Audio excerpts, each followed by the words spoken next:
আসসালামু আলাইকুম ওয়া রাহমাতুল্লাহি ওয়া বারাকাতুহু। সম্মানিত দিনী ভাই বোনেরা, আপনারা কেমন আছেন? আশা করি আলহামদুলিল্লাহ, আল্লাহ পাক রব্বুল আলামিন সকলকে ভালো রেখেছেন।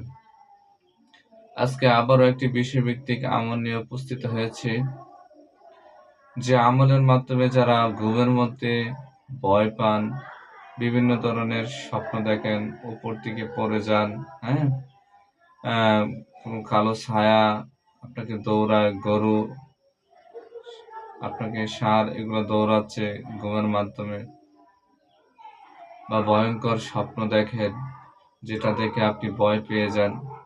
তো এই ভয় যাতে আপনি না পান, সেজন্য আমি আজকে আপনাদের সামনে একটি আমল নিয়ে উপস্থিত হয়েছি, যে আমল করলে আপনি ঘুমের মধ্যে সমস্ত ভয় ভীতি এগুলা বন্ধ হয়ে যাবে ইনশাআল্লাহ। তো আল্লাহ রাসূল সাল্লাল্লাহু আলাইহি ওয়াসাল্লামের কাছে এক ব্যক্তি আরজ করলেন, এসে ঘুমের ভয় পাওয়ার অভিযোগ করলেন। রাসূলুল্লাহ সাল্লাল্লাহু আলাইহি ওয়াসাল্লাম তাকে বললেন, তুমি যখন ঘুমাতে যাবে এই দোয়া পড়বে। তো দোয়াটা কি? দোয়াটা আমি আপনাদেরকে বলে দিচ্ছি।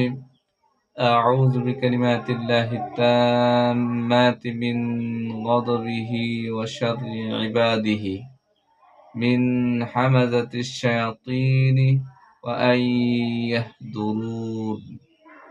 এই দোয়াটি আপনি পড়ে তারপর আপনি ঘুমাতে যাবেন ইনশাআল্লাহ। এই দোয়াটি আমি আপনাদেরকে স্ক্রিনের মধ্যে দিয়ে দিব ইনশাআল্লাহ। আসসালামু আলাইকুম ওয়া রাহমাতুল্লাহি ওয়া বারাকাতুহু। যারা নতুন নতুন ভিডিও চান, অবশ্যই আমার কমেন্টে বলবেন কি ধরনের ভিডিও চান।